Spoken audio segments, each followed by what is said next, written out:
ব্যাপক পরিসরে শসা চাষটা কেন করা? আপনার এটার মধ্যে ব্যয় কম, লাভের অঙ্কটা বেশি। আপনার যদি বাজার বেশি থাকে তাহলে দেখা গেছে 1.5 লাখ টাকা খরচ গেলে 3 লাখ টাকা এমনি আসে।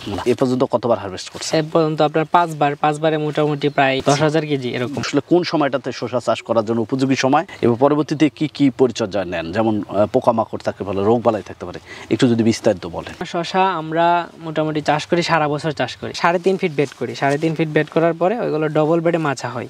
ডবল বেডে মাচা হলে ওইখানে আপনার মালচিং ফ্রেম সিদ্ধ করা হয় আপনার 1.5 হাত ফাঁক। মহিলা লোক আছে, ওনারা আছে না, ওই বীজ বপন করে আর কি, আপনার জার্মিনেশন করে তারপর বপন করা হয়। এর পরের দিন দেখা গেছে আপনার বীজ ওঠে তিন পাতা যখন হবে তখন থেকে আপনার স্পেস শিডিউল মেনটেন করতে হবে 3 দিন অন্তর।